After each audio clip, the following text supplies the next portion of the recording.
Welcome to the Leo.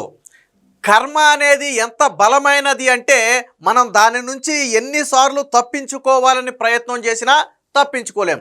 సాధారణంగా మన చేష్టల వల్ల లేదా మనం చేసిన తప్పుల వల్ల పాపాల వల్ల కర్మ అనేది వెంటాడుతూ ఉంటుంది. ఇప్పుడు అంబటి రాంబాబు విషయంలో అదే కర్మ వెంటాడుతుంది. ఆల్రెడీ ఇప్పటికే చంద్రబాబు గారి తల్లిదండ్రిని కూడా బూతులతో విమర్శించి చంద్రబాబు గారిని విమర్శించి అరెస్ట్ అయ్యి రాజమండ్రి జైల్లో ఉన్నాడు. అయితే నిన్న బెయిల్ వచ్చింది, బాగానే ఉంది. మరి బెయిల్ వచ్చినప్పుడు ఏం చేయాలి? కుదురుగా బెయిల్ తీసుకుని ఇంటికి వెళ్ళిపోవాలి. అరెస్టులు బెయిల్ రావటం అనేది ఈ చట్టపరంగా జరుగుతాయి. మనమేం దాన్ని విమర్శించట్లేదు. అరెస్ట్ అవ్వటం తప్పని నేను అంటలేదు, అలాగని విడుదల అవటం తప్పని నేను అంటలేదు. కానీ నిన్న అంబటి రాంబాబు ఏం చేశాడంటే కొద్దిగా అతి చేశాడు.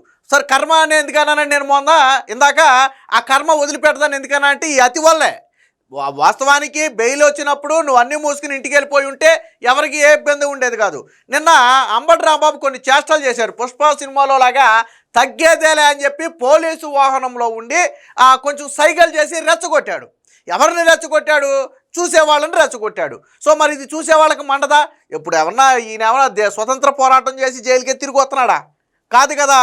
ఒక ముఖ్యమంత్రిని వాళ్ళ ఇంట్లో ఎప్పుడో చనిపోయిన తల్లిదండ్రిని కూడా అత్యంత అవమానకరంగా మాట్లాడినటువంటి వ్యక్తి, బూతులు మాట్లాడినటువంటి వ్యక్తి చేసింది ఏదో పని, సమాజంలో తలెత్తుకోలేని పని చేశాడు. ఎవడైనా సరే ముఖ్యమంత్రి గారు అమ్మా నాన్న బాధిట్టావయ్యా అని అంటాడు. ఎవడన్నా ఏమయ్యా ఇంత వయసు వచ్చింది, రాజకీయాల్లో ఉన్నో సిగ్గు లేదో, నోరు ఎలా అదుపులో పెట్టుకోవాలో తెలియదు అని చెప్పి విమర్శిస్తారు.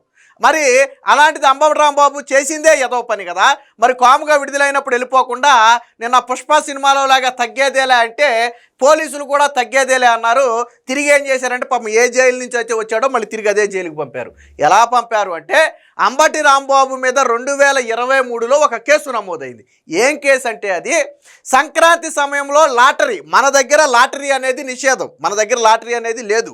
కానీ అంబటి రాంబాబు వాళ్ళు అధికారంలో ఉన్న సమయంలో సంక్రాంతి సమయంలో లాటరీ నిర్వహించడమే కాకుండా ఆ లాటరీ లక్కీ డాను తీసిన వ్యక్తి కూడా అంబటి రాంబాబు. దీని మీద అప్పట్లోనే జనసేనకు చెందినటువంటి ఒక న్యాయవాది కోర్టులో కేసు వేశారు. కేసు వేస్తే అప్పుడు కోర్టు ఆదేశాల మేరకే అంబటి రాంబాబు మీద క్రిమినల్ కేసు నమోదు చేశారు. కాకపోతే వాళ్ళు అధికారంలో ఉన్నారు కాబట్టి దాన్ని పెద్ద లైట్ తీసుకున్నారు. అంబటి రాంబాబు మీద చర్యలు లేవు. కూటమి ప్రభుత్వం వచ్చిన తర్వాత ఈ కేసు విచారణను వేగవంతం చేసింది.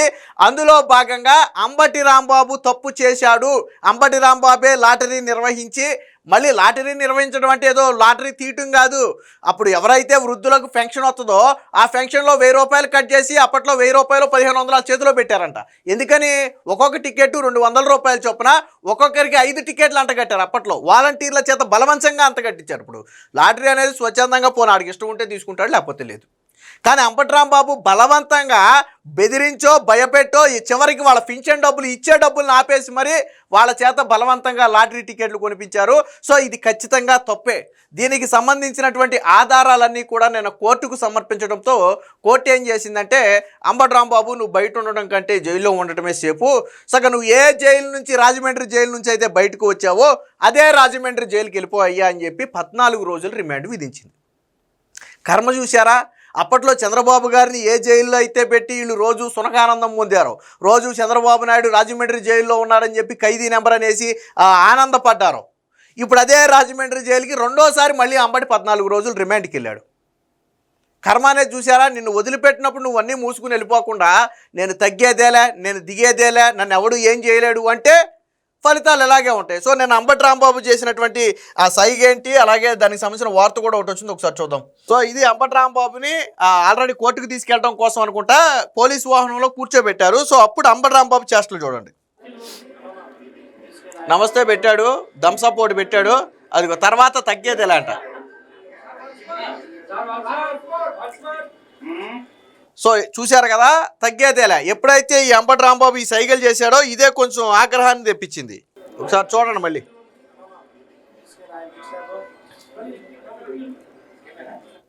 సో అది ఎప్పుడైతే ఈ పుష్ప సినిమా డైలాగ్ని ఎదుటి వాళ్ళ మీద ప్రదర్శించారో కొంచెం ఇది ఆగ్రహావేశాలను తెప్పించింది. కామన్గానే నువ్వు ఒక ముఖ్యమంత్రి తల్లిదండ్రిని బూతులు తిట్టి, ఒక ముఖ్యమంత్రిని బూతులు తిట్టి అరెస్ట్ అయ్యి బయటకు వచ్చి అంటే నన్ను ఎవరు ఏం చేయలేడని అహంకారం ప్రదర్శించాడు. ఇక్కడ సాధారణంగా అంబటి రాంబాబు ఏమన్నాడు మొన్న, నేను చంద్రబాబు నాయుడిని తిట్టలేదు, నేను ఫ్లోలో ఎవరినో తిడితే ఆ కంటిన్యూషన్లో ఆయన్ని తిట్టాను అనుకున్నాడు, కానీ నేను ఆయన తిట్టలేదు అని అంబటి రాంబాబు చెప్పాడు.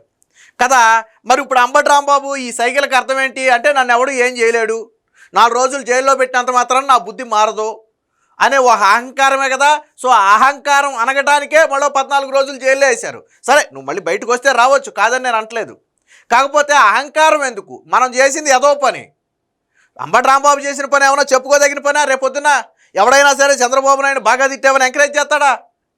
బుద్ధి సేరం లేదేమో, ఇంత వయసు వచ్చింది, రాజకీయాల్లో ఉన్నావు, ఎవరితో ఏం మాట్లాడాలి, ఎలాంటి మాటలు మాట్లాడాలో తెలియదు అని చెప్పి తిడతారు 4. అలాంటి ఏదో పని చేసి ఈ రోజేమో పుష్ప సినిమాలో డైలాగులు ప్రదర్శించడం, నన్ను ఎవడు ఏం చేయడని. అందుకనే దీని ఫలితం ఏంటో చూడండి ఒకసారి. అంబటికి మళ్ళీ రిమాండ్. లాటరీ కేసులో ఈ నెల 26 వరకు రిమాండ్ విధించిన గుంటూరు కోర్టు. సంక్రాంతి లాటరీ పేరిట మోసగించిన కేసులో మాజీ మంత్రి వైసీపీ నాయకుడు అంబటి రాంబాబుకి ఈ నెల 26 వరకు గుంటూరులోని ప్రిన్సిపల్ అసిస్టెంట్ సెషన్స్ కోర్టు అయితే రిమాండ్ విధించింది.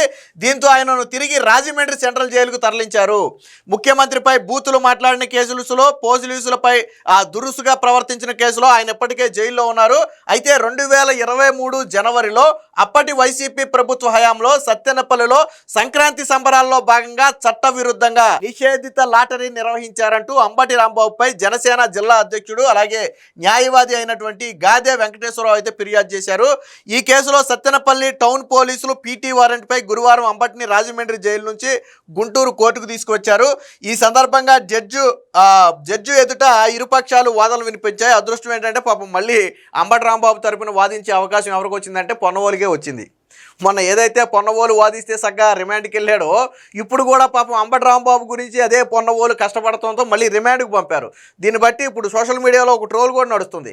పొన్నవోలు సుధాకర్ రెడ్డి ఒక్కడు చాలు, ఎవరైనా సరే వైసీపీలో రిమాండ్ పడాలి, జైల్లో ఉండాలి అంటే వాళ్ళ తరపున పొన్నవోలు సుధాకర్ రెడ్డి వాదించాలి. వేరే ఎవరు వాదించినా బయటకు వచ్చే అవకాశం ఉంటుంది. కానీ పొన్నవోలు సుధాకర్ రెడ్డి వాదిస్తే బయటకు వచ్చే అవకాశం ఉంటుంది. సినిమా డైలాగులు ఉంటే చూసారా, ఇచ్చేయండి బెయిల్ ఇచ్చేయండి అన్నట్టు పాపం పొన్నవోలు సుధాకర్ రెడ్డి వాదనలు అట్టే ఉంటాయి. ఆల్రెడీ మొన్నే బాగా బొక్కబడిందని చెప్పి బాధపడ్డారు వైసీపీ వాళ్ళు. ఈ పొన్నవోలుని ఎందుకురా బాబు అంబటి రాంబాబుకి తగిలిచ్చారు తీసుకెళ్ళని.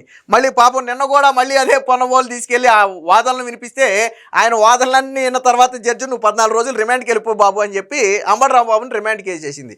సో ఇప్పుడంతా సోషల్ మీడియాలో ఇది ఒక ట్రోల్గా కూడా మారింది. సో అంబటి తరపున మాజీ ఏజీ పొన్నవోలు సుధాకర్ రెడ్డి వాదనలు వినిపిస్తూ రాంబాబుపై రాజకీయ ప్రేరేపితమైన కుట్రలో భాగంగానే పాత కేసును ఇప్పుడు తెరపైకి తెచ్చారని, మిగిలిన కేసుల్లో బెయిల్ రావడంతో కావాలనే హడావిడిగా అదనపు సెక్షన్లు జోడించారని ఆరోపించారు.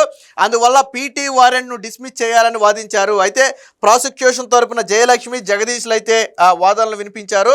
2023లో వైసీపీ హయాంలో కోర్టు ఆదేశాల మేరకే రాంబాబుపై క్రిమినల్ కేసు నమోదయ్యింది. ఈ కేసులో 2025లో 14 మంది సాక్షులను విచారించామని తెలిపారు. ఈ కేసులో ప్రధాన నిందితుడు అంబటి రాంబాబు చేసిన నేరానికి సంబంధించిన ఆధారాలన్నిటినీ కూడా కోర్టుకు సమర్పించారు. వార్డు వాలంటీర్లు, సచివాలయ సిబ్బంది బలవంతంగా పెన్షనర్లకు, ప్రజలకు లాటరీ టికెట్లు విక్రయించిన వీడియోలను జడ్జికి అందించారు. అంతేకాక అంబటే స్వయంగా లక్కీ డిప్ తీసిన వీడియోను కూడా పెన్ డ్రైవ్లో పెట్టి అందజేశారు.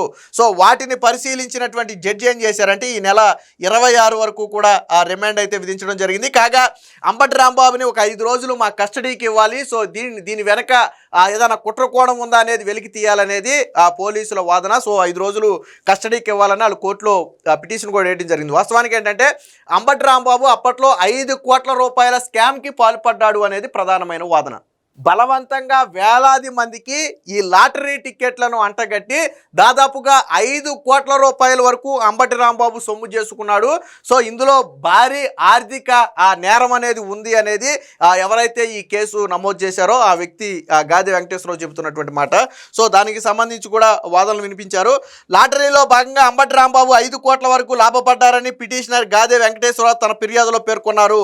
ఒక్కొక్కరికి బలవంతంగా 10 టికెట్లు అంటగట్టి పెన్షన్ డబ్బుల్లో 1000 రూపాయలు జమ చేసుకున్నారు. వాలంటీర్లపై ఒత్తిడి తెచ్చి ఈ విధంగా వేలాది టికెట్లు విక్రయించారని తెలిపారు. ఈ నేపథ్యంలోనే కేసును మరింత లోతుగా దర్యాప్తు జరపాల్సిన అవసరం ఉందని పోలీసులు తమ కస్టడీ పిటిషన్లో కూడా పేర్కొన్నారు. ఆర్థిక నేరం జరిగిన నేపథ్యంలో అంబటి రాంబాబును మరింత లోతుగా విచారించాల్సిన అవసరం ఉందని చెప్పి ఆయన్ను కస్టడీకి ఇవ్వాలని చెప్పి అయితే అంబటి ఇందాక మనం చూసాం కదా, తగ్గేదేలే అన్నట్లుగా చేతులు తిప్పిన వైనం. ముఖ్యమంత్రిని బూతులు తిట్టిన కేసులో అంబటి రాంబాబు నిందితుడు. పోలీసు అధికారులను దుర్భాషలాడిన వ్యవహారంలో విచారణ ఎదుర్కొంటున్నారు. ప్రస్తుతం ఇచ్చే పింఛన్లను కూడా వదిలిపెట్టకుండా లాటరీ పేరట వృద్ధులు వితంతువులు చీటింగ్ చేసిన కేసులో ముద్దాయి అయినా పశ్చాత్తాపం లేదు. పైగా గురువారం కోర్టుకు తెచ్చినప్పుడు తగ్గేదేలే అన్నట్టు పుష్ప సినిమా మేనరిజాన్ని ప్రదర్శించారు.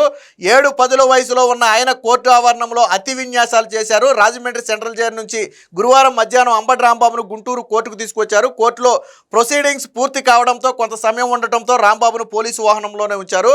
ఆ సమయంలో అక్కడ సమీపంలో ఉన్న వైసీపీ కార్యకర్తలు మీడియా అంబటి రాంబాబును గమనించి వారి వైపు చూస్తూ తగ్గేదేలే అన్నట్టు చేయి తిప్పి తప్పు చేసిన చట్టం తనని ఏమీ చేయలేకపోయిందనే ఉద్దేశంతో ఆ మేనరిజం ప్రదర్శించారంటూ మీడియా ప్రతినిధులు సైతం విస్మయానికి గురయ్యారు. అదే మరి నేను చెప్పేది.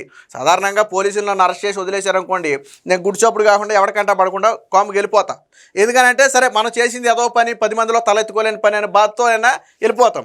కానీ అంబటి రాంబాబులో అలాంటి బాధ పశ్చాత్తాపం ఏం కనపట్ల. అరే నేను ఒక ముఖ్యమంత్రి స్థాయి వ్యక్తిని 70 సంవత్సరాలు పైబడిన వ్యక్తిని 4 సార్లు ముఖ్యమంత్రిగా చేసిన వ్యక్తిని అమ్మనాబూతులు తిట్టానే, ఇది సమాజంలో తలెత్తుకోలేని పరిస్థితి కదా అని సిగ్గుశరం లేకుండా మేనరిజం చూపిస్తే ఏం చూపించారు పోలీసులు? ఏం చూపించారు? వాళ్ళ మేనరిజం వాళ్ళు చూపించారు. ఫలితం ఏంటి? తిరిగి జైలుకి వెళ్ళడం ఫలితం. సో కర్మ, అందుకనే మొదట్లో అని చెప్పా, కర్మ అనేది ఒకటి ఉంటుంది. మనం ఏ పని చేస్తే ఆ పని అలాగే తిరిగి వస్తుంది. నువ్వు మంచి చేసి పశ్చాత్తాపడితే దాని ఫలితం అదే విధంగా ఉంటుంది. తప్పైనా కానీ నువ్వు పశ్చాత్తాపడితే అది వేరే విషయం. కానీ పశ్చాత్తాపం లేకుండా నువ్వు చేసిన తప్పును మళ్ళీ సమర్థించుకునే ప్రయత్నం చేస్తే కర్మ అనేది ఎలాగుంటుంది. సో మొత్తంగా అంబటి రాంబాబు చేసిన అతికి నిన్న 14 రోజుల రిమాండ్ వేయటంతో ఇప్పుడు దోల తీరింది అని చెప్పి ప్రజలందరూ భావిస్తున్నారు. Please subscribe to Leo news for more videos.